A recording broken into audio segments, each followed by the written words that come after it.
Hi, this is Tom Kane, the voice of Jedi Master Yoda. And this is Inside the Force. Listen, you will. Foreseen it I have, yes. It is a period of Star Wars mania, as new movies, comic books, novels, and TV shows populate the system. Fueled by their love and passion for the galaxy far, far away, two exceptional geeks tap into hundreds of holocrons in order to bring you the knowledge and insight of all things Star Wars. Come and join them as they go inside the Force. Hey everybody, it is March Madness. What? Sorry. Mad. Sorry, this is Star Wars. This is madness. But there is a This is Madness Yes. going on, correct. And I kind of want to talk about that later on. But welcome to Inside the Force. I'm Dave Cottingham here with Casey Cooley. Hello, everybody. We are bringing your weekly dose of Star Wars from a galaxy far, far away.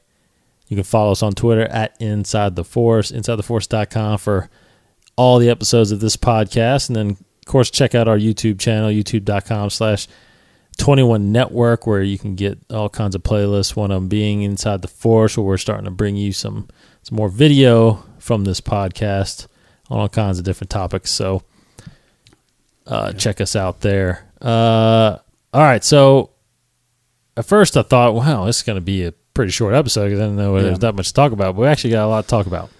Mm-hmm. This episode, we're going to be reviewing Princess Leia number 2, the comic that hit your shelves this past week. Very interesting issue. Report some news concerning some stuff happening at Celebration, and then kind of give you a report on my experience at Lexington Comic and Toy Convention this past weekend as well. So anyway, let's dive right in. I guess we'll do some news first. Case. Fire up the HoloNet. That's just in. Well, one thing. Lots of little scatter stuff. A lot of little things. So, first thing I'll talk about, basically, some more about, we touched on last week about this new Journey to the Force Awakens dealio. Basically, Star Wars books, kind of their publishing company now, has released that they are going to be producing 20 novels leading up to Star Wars The Force Awakens this fall. And this past week, we have kind of gotten a little more detail about one of those books. This is, I don't know when it will be released or whatever, but basically this book is called Star Wars Aftermath. Now, one thing that was just released, because I think this might have been known for a couple weeks, but last week, within the week, the author has been released and the cover of the novel has been unveiled. Right. The author is Chuck Wendig, who is a popular novel amongst the, I guess, sci-fi fantasy crowd. Not familiar with his work, though. But the cover looks pretty cool. It's got a picture of the Death Star on it, kind of blown up a little bit, the side of it. And the motto on the cover is, "The war is not over." Mm-hmm. Here is the little info blurb about the plot. Basically, it says, the second Death Star is destroyed. The Emperor and his powerful enforcer, Darth Vader, are rumored to be dead. The Galactic Empire is in chaos. Across the galaxy, some systems celebrate, while in other Imperial factions tighten their grip. Optimism and fear reign side by side. And while the Rebel Alliance engages the fractured forces of the Empire, a lone Rebel scout uncovers a secret Imperial meeting. ... Huh. Yes, indeed. And there have been some interviews about this, and they say this takes place pretty closely after the end of Episode 6. There's some art also released with this, showing the original cast, kind of like in like a painting of like almost like the very last shot of Episode 6 when they're all together. That's is that from the book? I was kind of confused when I saw that. That's for the comic. Oh. That's for the comic called Shattered Empire. Okay, gotcha. I think that's the first cover True. Yes. for right. yes, because this is what you're talking about, right? Yeah. So that's all. That was also released. Yeah, an all new Marvel Comics Yeah. event series. All right. Yeah, so that's a that's for the comic, but Okay. that is the celebration of Endor. Yeah. The same image from the movie So it looks like that comic and this book might go kind of around the same time. Around the same time. Yeah. So this book here has been said in the interview that there'll be some new characters introduced in this book. We might, I forgot who said it actually. I can't remember if it was Jennifer Heddle, which probably was Jennifer Heddle since she's the head of all these books. But said that we will probably get some cameos, maybe, or some mentions of Star Wars characters that we know. But there probably will be actually one character featured in the novel that is from the movies. So who knows who that could be? A big character, smaller character, probably a smaller character. And it's also said that there'll be probably some references to characters or events or places, whatever, that will be featured in Episode 7. So there will be some direct ties from this book to Episode 7. Right. It's kind of assumed that a lot of these will, because the whole hype and advertising for this whole journey to The Force Awakens is in the title itself. Like, it's leading up to The Force Awakens, so all these books presumably has some sort of tie into the movie. Correct. Whether it's big or small, it's got, besides the fact that it's Star Wars, but, some event or character. The reason why I think they're putting Journey to The Force Awakens, because I think there are, not that you have to read the books to get it, obviously, but I think it helps. I think it'll definitely help. Yeah. And it seems like, it just may be me too, but it seems like with the current comics and with what's coming out here, it seems like they're trying to fill in every gap. Yeah. Like that Leia comic, number one, took place right at the end of Episode 4. Yeah. You know what I mean? So it's and like this seems like it's right from the Battle of Endor, or else the comic series looks like it's right from the Battle of Endor. I don't know. It seems like they're really trying to fill in the gap so that every part of the timeline is covered. Awesome. Which absolutely. But this is 30 years though. This is not like just a couple years, like from A New Hope to Jedi or A New Hope to Empire or something like that. You got 30 years to fill in, so obviously you can't get it all in, I'm sure, by the time the movie comes out. But again, it's saying 20 books, which that's a lot. Yeah. So, but I'm glad. Obviously the EU did that. The EU, the Expanded Universe, did kind of expand on the fact that, hey, even though the Death Star was destroyed, even though Palpatine was killed, there's still an empire out there. Yeah. Obviously the biggest story being the Thrawn trilogy. So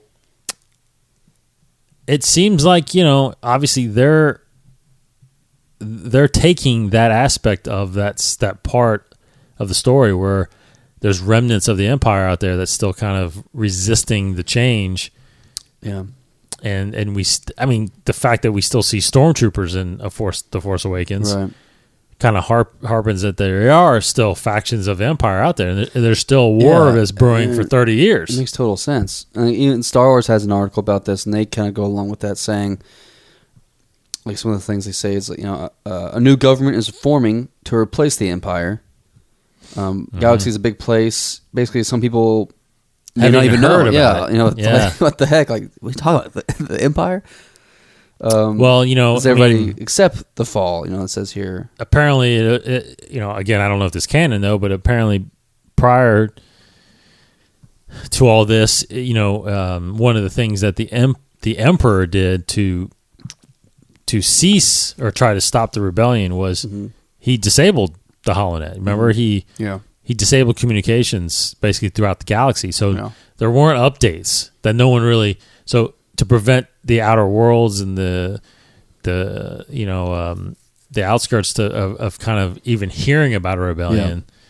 So it's possible that when this happened, communications weren't still that up and running, and they had to redo everything. So it does make sense. Yeah, it says this will be the first book to start bridging the gap. So I don't know if that means necessarily this will be the first book of the 20 that we're getting. I think so. Yeah, I mean, unless all these books are coming out really quickly in the fall. Well, they need to start coming out now. Yeah, this one is not until September 4th. Yeah, I mean, which is only 3 months before the movie. So I don't know. I mean, and this also is going to be the first book in a trilogy. So it is. There will be 2 other books kind of bridging this gap. I don't know how long. There's no way there's no way those will take place. Come out before the movie does. I guess not. I mean, that's going to be crazy. But I mean, it's so great that they're going down that road. I mean, I think I really do believe though that George, when he was convinced that he wasn't going to be doing 789, that after Return of the Jedi, technically the Empire was done, and then they were going to have peace. Yeah, kill the Emperor. It's done. Exactly. So this actually does kind of, because that means, I mean, I guess the prophecy technically was still fulfilled. The Sith are gone, unless I don't know how. That part we don't necessarily know. Yeah, the Empire's still around, but are the Sith? Yeah. Is there a Sith faction still around? Yeah. Is Adam Driver, is he a Sith or is he just an Inquisitor? Yeah, we don't know that. I actually might think it's more like just a dark Inquisitor trying to be Sith, maybe. Yeah, that's. They're obviously with Star Wars Rebels. I mean, that's introducing an Inquisitor too. So there were at least, again, in the expanded universe, there were plenty of Inquisitors out there. I mean, that's what they used as. That's what Vader used. Emperor used as kind of assassins. Yeah. I mean, Ventress was technically. I mean, you could almost label Ventress as an Inquisitor in a sense. Yeah. Proto Inquisitor. Yeah, I mean, Maul was. They're just. He wasn't technically closest you can be to Sith without being Sith. Right. Yeah. Yeah, without having the full power. Yeah. But no, this book seems like it's gonna be awesome. Chuck Wendig, I found out here, he wrote these books called Blackbirds, Mockingbird, Under the Empyrean Sky, and many other novels. And he's quite a prolific blogger about the business of writing, craft of writing. So well established. Unfortunately, I'm not familiar with his writing. I'm sorry if you're listening to this, Mr. Wendig, but I will be very excited to read your Star Wars novel. So looking forward to that. I definitely. This summer is going to be spent reading, catching up on all these books. Oh.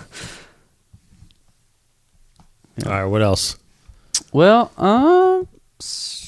going back to here. Well, the one little kind of piece of news I just read today, it seems kind of interesting. In Heir to the Jedi, there's a reference to a lightsaber that it's described as possessing 3 kyber crystals that make up this lightsaber.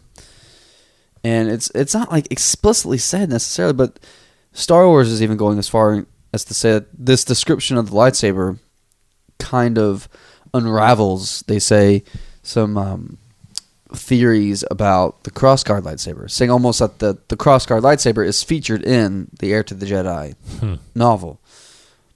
Now that kind of, if that's, unless they're being coy and cheeky, that kind of might crush some, or confirm and deny some of the theories about the lightsaber, like how it's like we kind of think like it's a really old lightsaber, kind of that this Jedi or this dark side user found, or it's just someone that he kind of haphazardly put together. That's why it looks all kind of funky.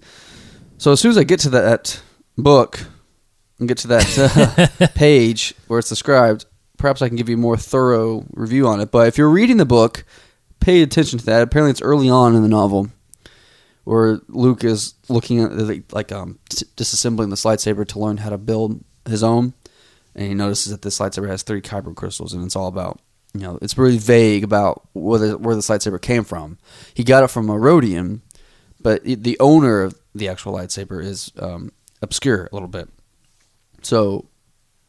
So it's still some mystery there. So who knows? Maybe that's the same lightsaber. I don't know. Maybe it's a different one. But looking forward to reading that. That's really, that's unless you found something new, that's pretty much all the news this past week that things worth noting. Oscar Isaac confirmed that he has a presence in Episode 8. So I don't know what to take with that. Honestly, that's kind of. Oh, really? That's kind of all he said. Well, like, let's see. He was asked by Movie Phone a question. Let's see. This was his. I'm trying to find. Yeah, I mean, he just says that he just has a presence. So I don't know. I mean, we all pretty much assume that he was going to be probably in more of the movies unless he gets killed off. But it was just one of those things. Like the language that they use, the presence word that they used, kind of made me think of like, well, is he gonna die and has a presence somehow in Episode 8, or? But that's too far to speculate. I don't know if we should.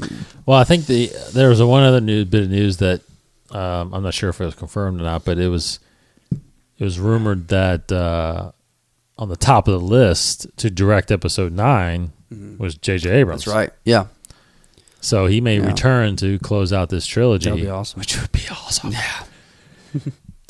And honestly, that would make sense on how you can get it out every 2 years. Yeah. Because while Rian Johnson is filming, he's prepping for 9, and you don't have that 3-year gap like you did with the. Yeah. I cannot believe we waited 3 years between movies before. It's like now it's like. Yeah. I mean, we're waiting a year and a half now for this one. That's so awesome. Less than a year and a half. Yeah. I mean, it's like, what? Yeah. That's great. So, and even sometimes less than a year for another just Star Wars movie in general. Like, that's, oh my gosh. A year we're getting, yeah, less than 3 years we'll have 3 movies.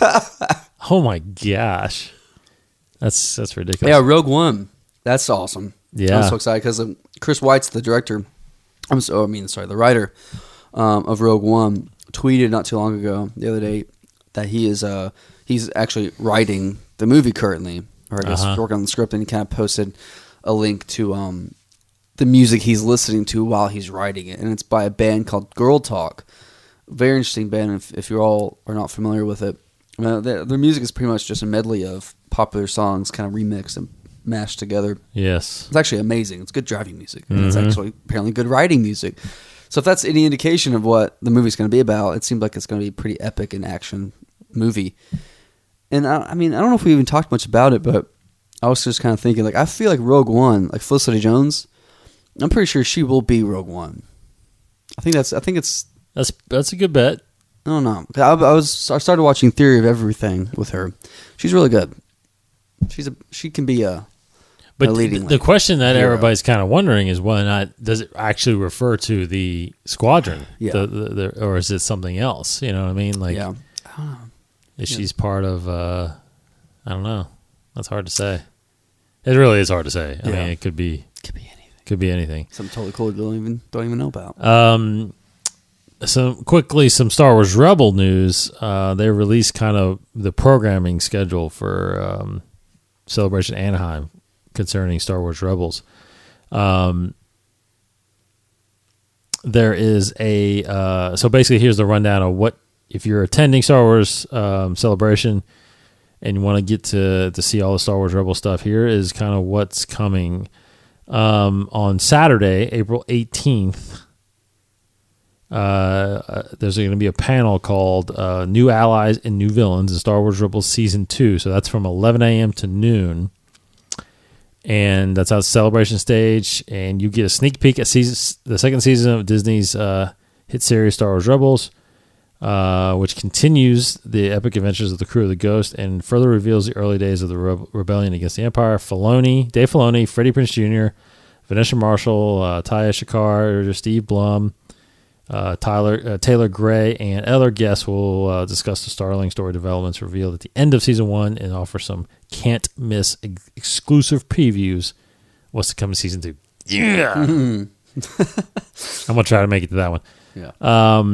And then this is where it gets tricky when you're at Celebration, because you really have to pick and choose, because there's no way you can go to that, which ends at noon, and then go to a Star Wars Rebels press conference at 11:30. There's just no way that's possible. Yeah. So you have to either do one or the other. So the press conference then is at 12:30 to 1:30. Now, then you can actually probably leave there and get in line, or maybe it's already too late because it might be too late because the Star Wars press line and red carpet is from 4 to 5 that afternoon.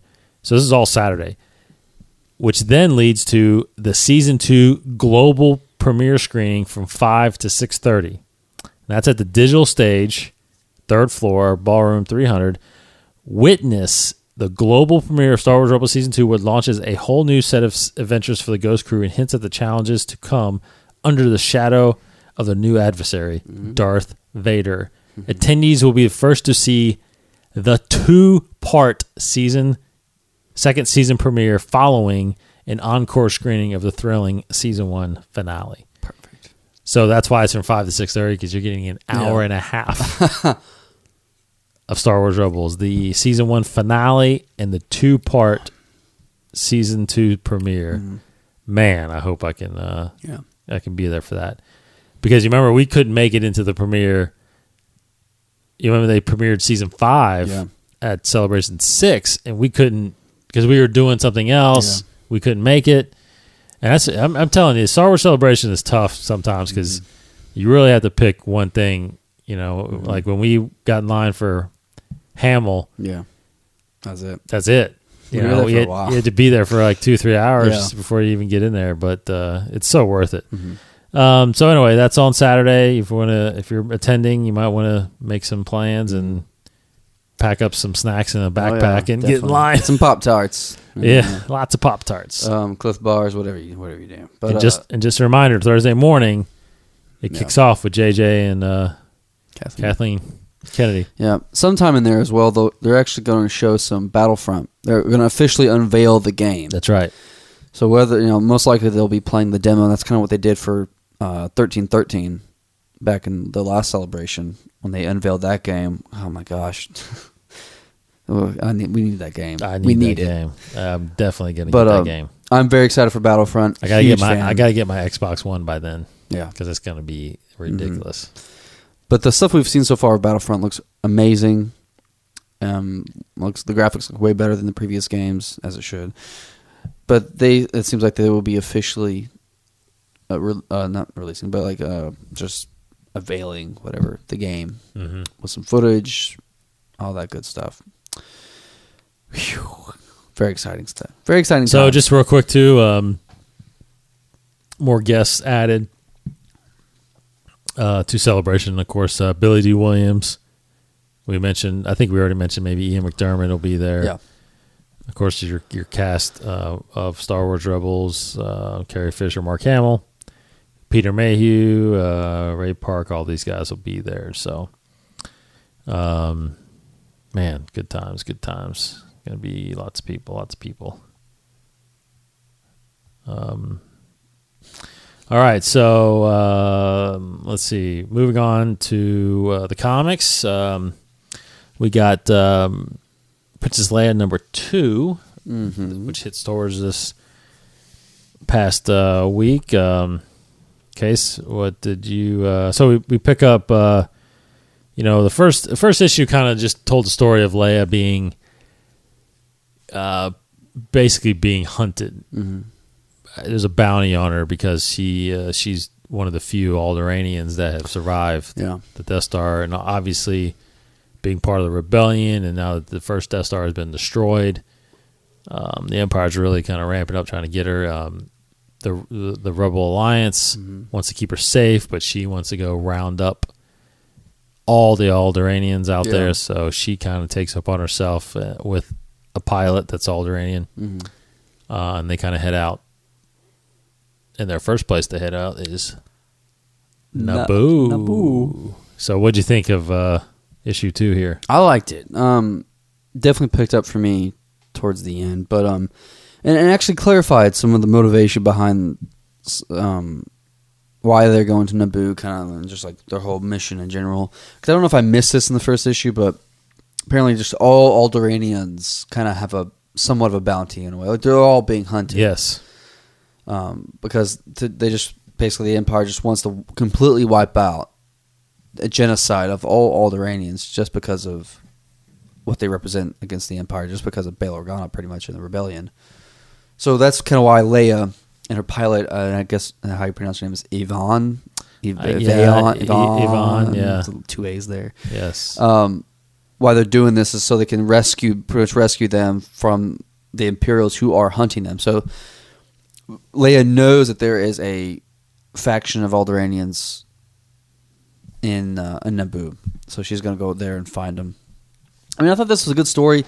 It went really fast. Like, she's trying to find them.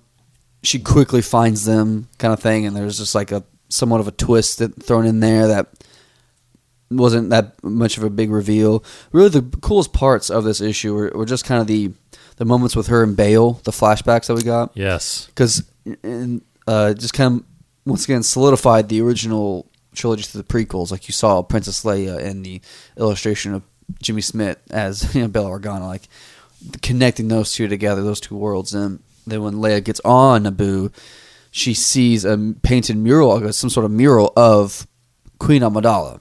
And she kind of has a moment like, oh, wait, look who that is. She looks familiar, kind of thing. But not just that, but the actual mirror kind of turns and looks at her. Yeah, okay. That's what kind of freaks her out a little bit. Because the mural is kind of a profile. Yeah. And then she kind of says, did you see that? And it's basically Padme's, Natalie Portman's face kind of turns and looks at her. That's really cool. It was awesome. It's really cool. Yeah. Because think about it. If you really think about it, I've always been, and I think maybe we mentioned this on the show a while ago, but I've always been confused about her line in Return of the Jedi. Yes. Oh, yeah, the mother thing. Yes. Yeah. This would add to that, wouldn't it? Would it not? Okay, so you're talking about when she says basically, I have images of my mother. He says, "What do you remember? Tell me." And she says, "Just a little bit. She died when I was very young." He says, "Tell me." And she says, "Well, it's just images, really, feelings." Yeah. She was very beautiful, kind, but sad. Yeah. I mean, how would she know that unless she's seeing her right now? True. You know what I mean? Because she wouldn't know that from birth. So, and she probably just subconsciously connecting this. Because people were like saying that, like, well, she was, she had midichlorians, she had the Force. That's how she remembers her from the just birth. And I never really bought that. But the question is, I mean, she doesn't say here, especially, she doesn't look at that and say, oh, that plaque under there says Queen Amidala. That's my mom. Like, does she even know her mother is Padme I don't think Amidala? they told her. And I was just thinking, why? Did they even tell her she was adopted? Do you think? I don't know. Because the mother's not around though. The adopted mother doesn't seem to be around. Well, we don't know that for sure. Don't know for sure yet. Like, now she's not because she's not on. She's dead. But I mean, she was on Alderaan. Oh, right. Damn it, I'm a jerk. But no, I don't know if she was around. Correct. But that flashback in this comic, we didn't see her, right? We didn't see her. I mean, she could have been around still. So, we'll probably get some more information. But because I think that's the big question: is how much was she told? Was she ever adopted, or is Bail saying that they're her? We're your biological parents. Yeah. The same with Luke. I mean, technically, he was Uncle Owen, right? I mean, he was Uncle Owen because Klieg Lars, his father, married Shmi Skywalker. So they were brothers, Anakin and Owen. Yeah. So Luke technically was his nephew, right, by marriage, right? So that wasn't a lie necessarily. Where you say, "Hey, you're living with your uncle and your aunt." Yeah, but was Luke ever told that? Hey, well, obviously he wasn't told Darth Vader, but was he told that your mother died in childbirth? She was Padme Amidala of Naboo. I don't think so. I don't know. That's and honestly, that's probably one of the questions that this comic might answer. It seems like that's something that they've been doing in the past, is answering these big questions that we've been having. That's what Dave Filoni's been doing a lot with Clone Wars and Rebels. Kind of, he's been sort of filling in blanks here and there a little bit. Yeah, the whole ghost. Yeah, the one with the Force. Yeah, thing. Why did Qui-Gon not disappear? Yeah, Why did Yoda and Obi-Wan disappear? So maybe this is one of the things that we'll get from that. And I hope so. I mean, because, again, that line always confused me. Yeah. And not just, obviously when you see if it's just the original trilogy, okay, fine. You don't know what happened in the prequels yet. Yeah. But once the prequels came out, I was like, wait a minute, that line doesn't really make sense anymore. Because she died when a childbirth. Because you could have been on the impression, the whole time at least, I was on the impression that she had the twins and hung on to them for a while and then died and then had to give them away. Because Leia was in her tummy for 9 months. She picked up on some feelings. I don't know. It's like, but see, this is the way you do that, though. See how she starts seeing these imageries. Yeah. And subconsciously, she's like connecting it. And somehow she doesn't even realize that and then, her Bail being gone now, he can't tell her. Yeah. But somehow she may find out, oh, wow, that's my mom. Yeah. Hey, yeah, she might now. Yeah, I mean, it's possible. I mean, she's on Naboo. It's probably bound to happen somehow, yeah. But then, why wouldn't she say that to Luke then? My mother was 6. Queen. Well, because Luke. What do you know about your mom? Well, my mom. Because that's the thing. That's the thing is that is she talking about Padme or is she talking about Bail's wife? Yeah, that's always been the conflict. Yeah, because she could be talking about Bail's wife. Yeah, which would kill like every theory I had of her figuring out that that's Padme. She may never know that's that. She may not. I mean, not until maybe after Jedi. I don't know. all this information comes out. Man, that's a lot to. That's just a little piece of information. I think that's very important in the trilogy. Because Luke finds out that Vader is Anakin Skywalker. So that right there could lead him to finding out about Padme. Yes, and then I think he could find out at the end of the 6. Somehow he's like, "Oh yeah, this is our dad's real name." And so that could be it. Is that neither of them? Because you remember he says like, "I have no memory of my mother. I never knew her." Like, yeah, he doesn't. He doesn't even because obviously he says the thing is George didn't know probably then. Yeah, but he doesn't say like, I never knew my mom. All I know is that she was Queen of the Boo. Yeah, you know what I mean. It's like. I don't know, and it's funny because you think about it.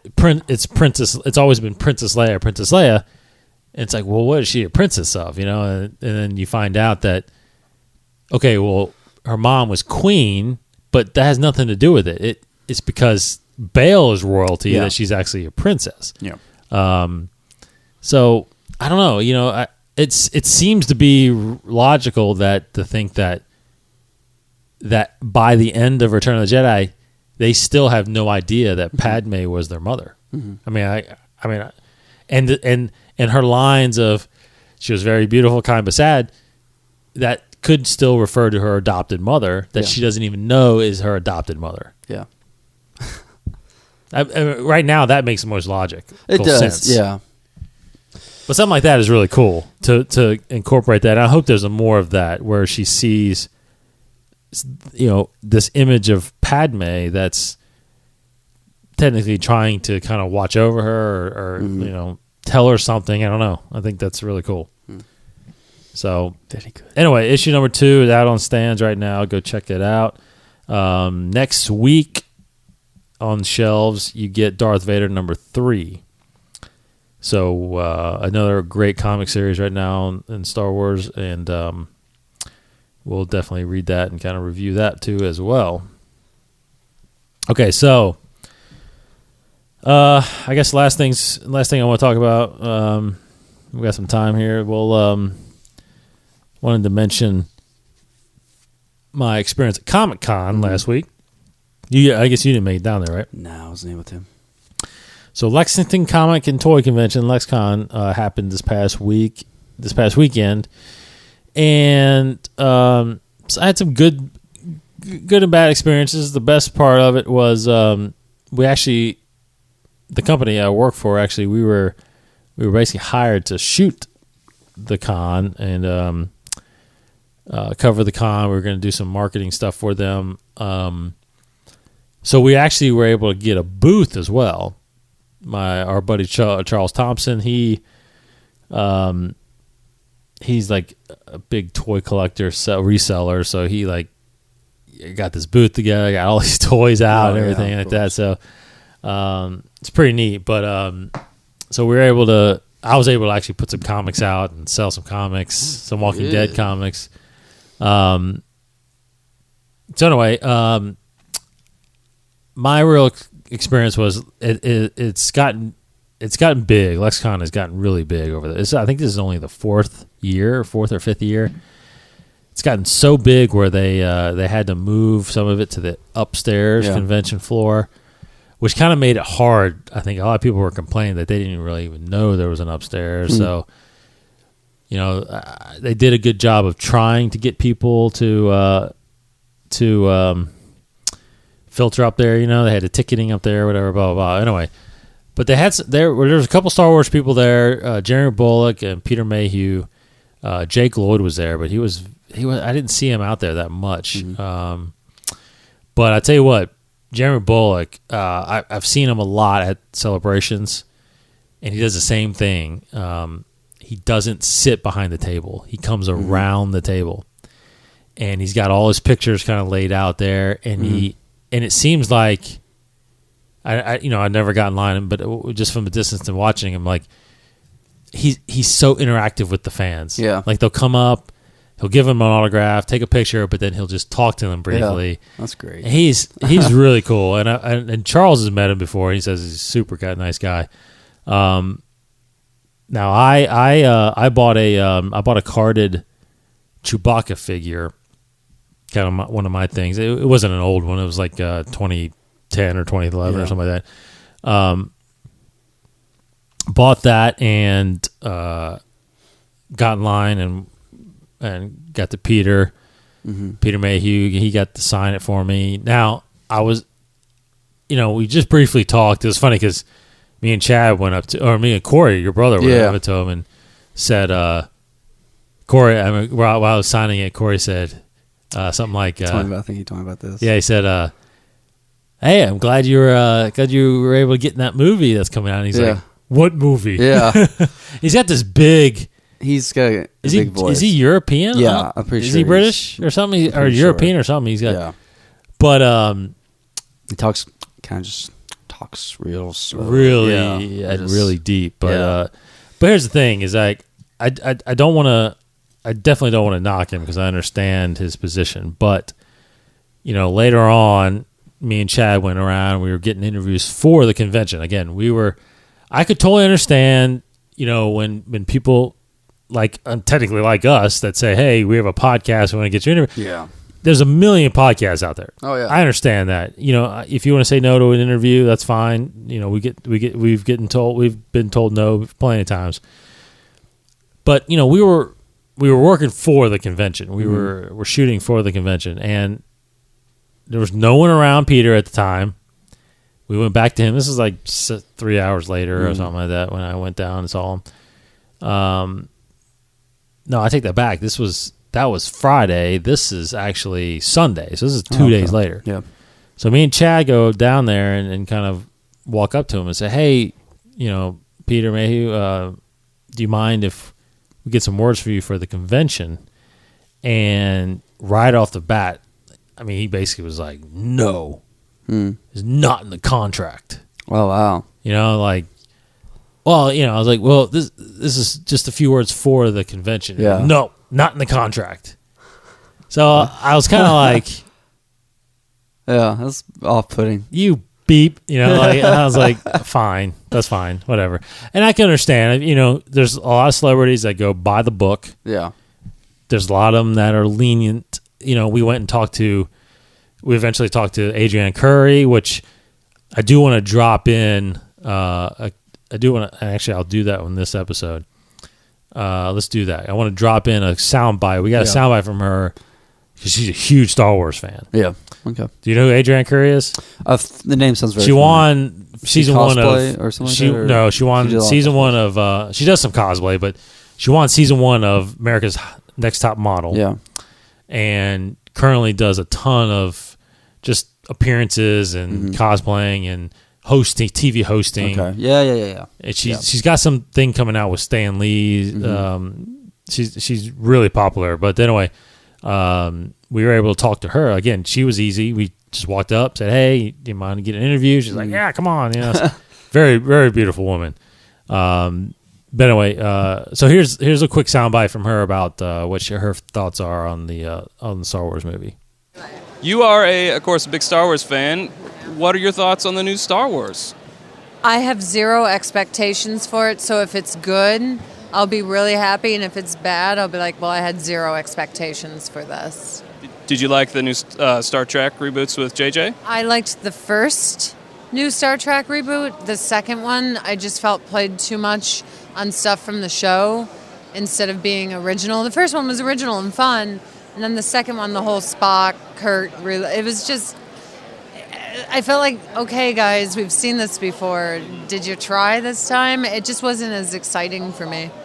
Well, lastly, what do you hope, since you have no expectations for the new Star Wars, what do you hope to see in it? Are you hoping to see a lot of the original cast? Do you want the new story to pick up? I'm excited for Gwendolyn, who plays Brienne of Tarth in Game of Thrones.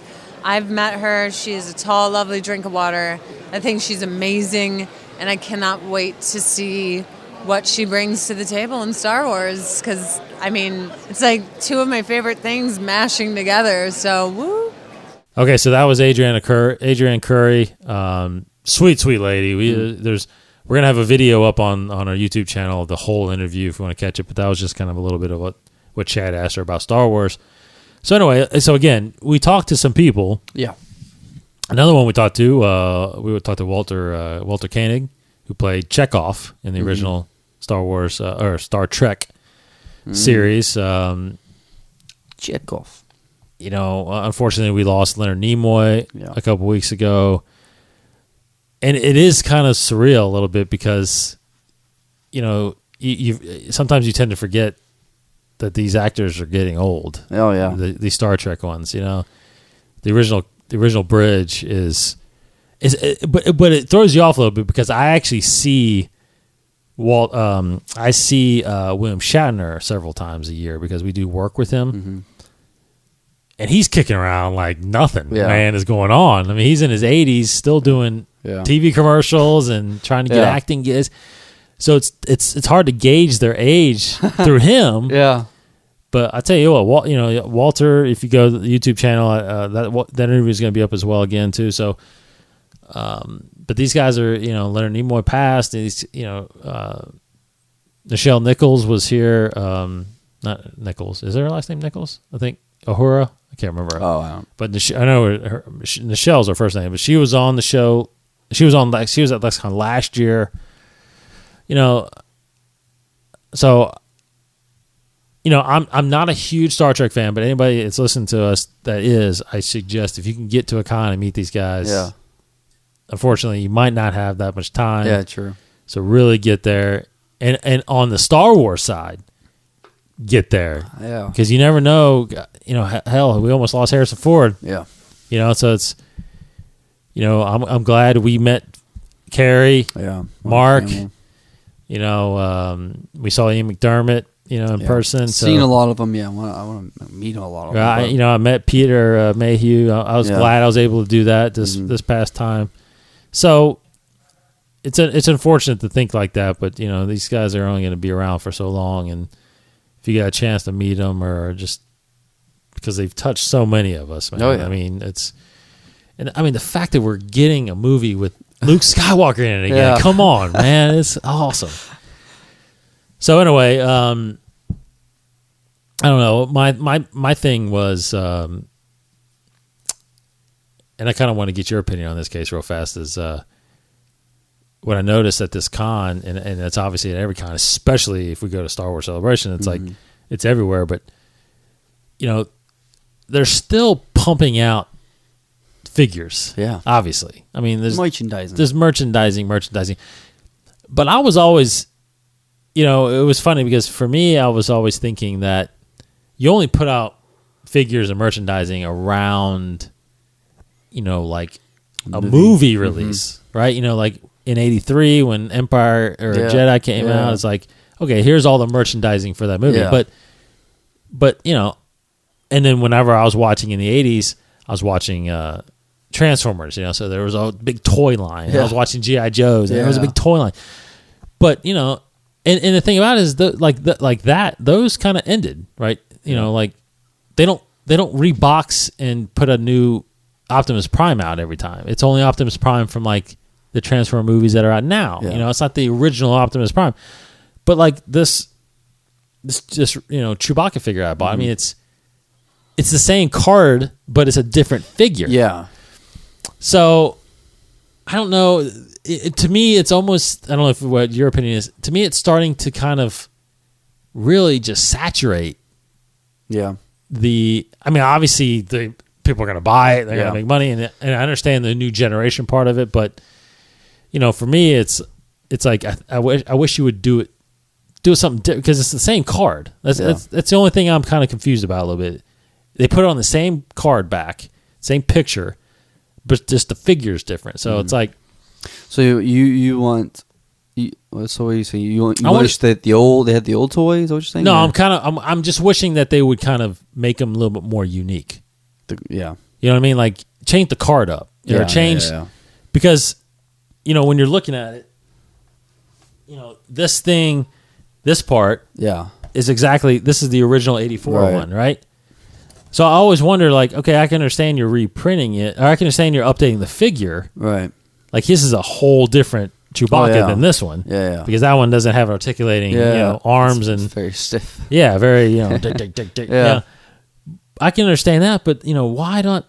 I don't know. Why not change that? Yeah. And make it more, I don't know, more now. Yeah. I don't know. Maybe I'm the only one that thinks like that, but I've never really understood why next year I can get a Chewbacca figure, the 2015 one, that has the same card on it. I mean, why would I, as a collector, it's like, what am I getting new about it? You know what I mean? Yeah. And I don't know. Well, I've seen a lot of that in toy stores. Like, it's almost like almost every Star Wars action figure has that old vintage back to it. But yeah, like I said, they keep doing it. I almost think like they're doing that just because it's a retro look and people for nostalgia reasons.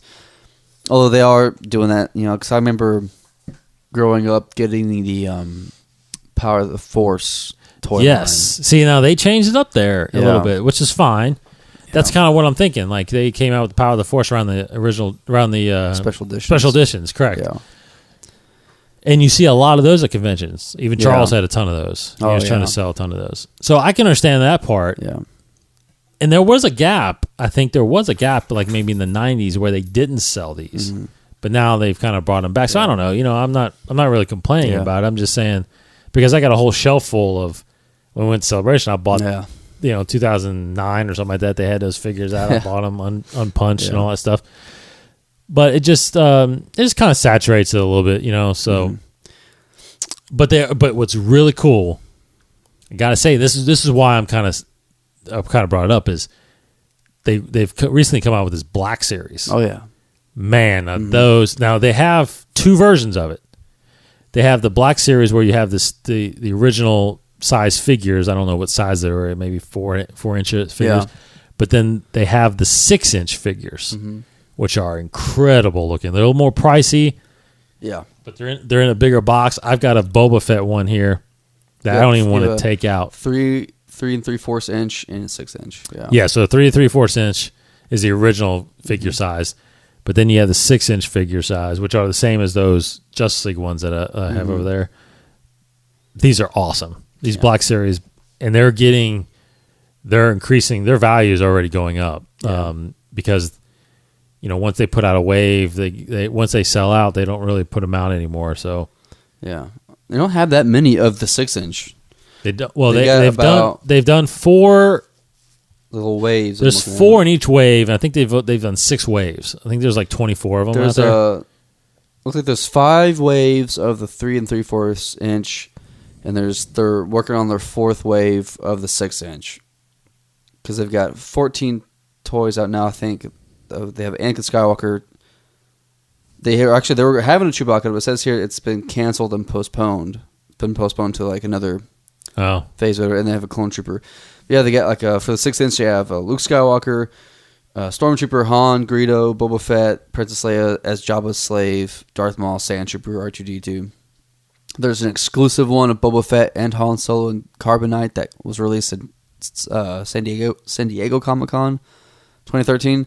But I've seen these a lot though. It seems like I feel like I only see the Han Solo Greedo ones like at bookstores or like Disney store. I saw the Jabba ones.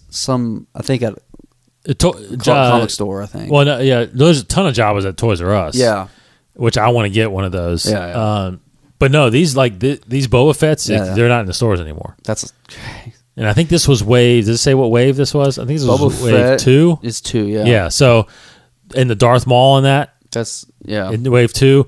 Those are, you can't get those really anywhere. You have to buy them like either on eBay, pay more for them, or find them at a convention. Where like Charles has like 7 of them or something like that. So they're really awesome. They're really cool. So anyway, just if you go to a convention like Celebration, just prepare. There's all kinds of toys and figures out there, and definitely some rare ones if you really want to pay some big dollars for them. Because I saw when we were at Celebration, I think it was 5 or 6, one of those. I saw the rarest, the Jawa with the vinyl, and the price tag on it was $10,000. I remember watching. I was with my wife and my mother-in-law. I was over at their house watching one of the Pawn reality shows, Pawn Stars, I think is what it was. And there was like one of the episodes, this guy came in with some Star Wars toys. And then they were talking about, trying to value all these Star Wars toys and all that stuff. And I'm like saying, this is actually really cool. I'm actually interested in this episode because they're pawning Star Wars toys. And I was kind of like nerding out and talking to my wife and my mother-in-law about how valuable they are, because they were surprised like how valuable they are. I was like, holy crap, yeah. And like I was telling them, like, there's like this one, like the Jawa toy with a vinyl cape that's worth like $10,000. It's like super rare. And then but a minute later they said that on the episode of Pawn Stars, and so they kind of like looked at me weird. But I was like, yeah, I know this stuff. Like if any weird stuff about toys, it's Star Wars, so I know about it. Yep. But yeah, the vinyl one is like super rare. It's like whenever I go to a flea market, I book it to the toy and it's section. Like, I think it's because didn't they take it off the market because it was harmful? The kids were like swallowing them or eating them. Yeah, I guess because that vinyl, or just because the toys are so small a little bit. But yeah, I think the kids were eating that or something like that, so they turned it to cloth. Yeah, because I think everything had vinyl capes. Yeah, they all had vinyls, and then I think the Obi-Wan vinyl is very rare. I have my uncle's old Uncle Jimmy's old Princess Leia with a vinyl cape. It's like Bespin Leia. It's not worth anything, but still pretty cool. Yeah, everybody had vinyl capes. I think even Lando had a vinyl cape. The Lando toy. Yeah, toys are good. Toys are good. All right, so that will I'll wrap it up here. Besides some trivia here. Get some Star Wars knowledge. That's not relevant anymore, but we'll still do it. All right. Until they come out with a canon book. Yeah, that's right. 1090. We gotta test our knowledge here every time, so that's fun. All right. This is from Revenge of the Sith. 1090. What did the citizens of Coruscant think the Emperor Palpatine Surgical Reconstruction Center was? What did the citizens of Coruscant think the Emperor Palpatine Surgical Reconstruction Center was? Okay. A high-rise apartment complex. B, a specialized hospital facility.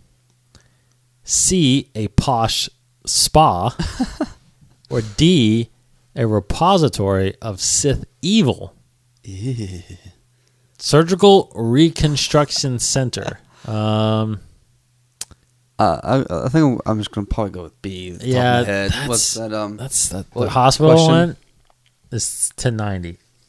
Yeah, the Emperor Palpatine's Surgical Reconstruction Center, high-rise apartment complex, specialized hospital facility. I'm going with B. A posh spa, repository of Sith evil.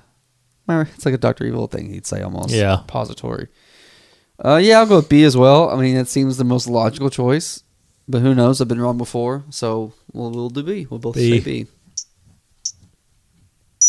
We're both right. I mean, surgical. That's the only place you can do that. What the heck?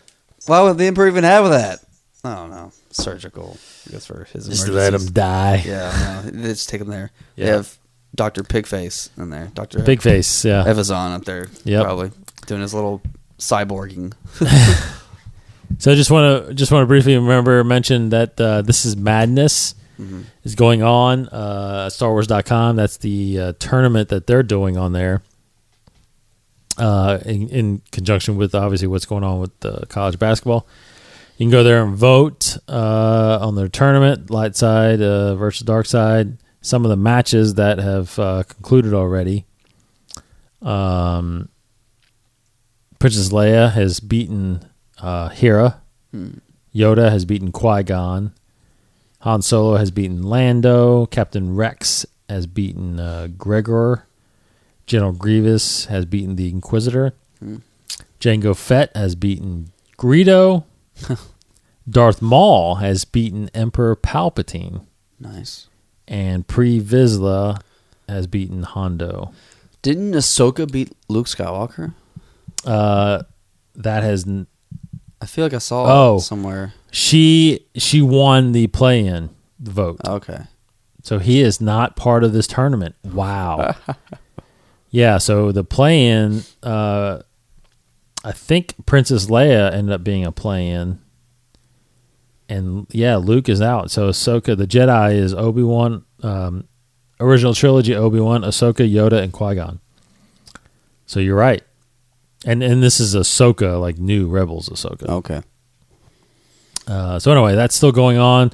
Currently taking votes right now is R2 versus Sabine and Tarkin versus Admiral Piet. So I'm going to go ahead and make my votes right now. I'm going to go, unfortunately, I'm going to go Sabine. And then once you vote, it's really cool. You can see the current. Wow, R2 is actually dominating right now, 71% of the vote.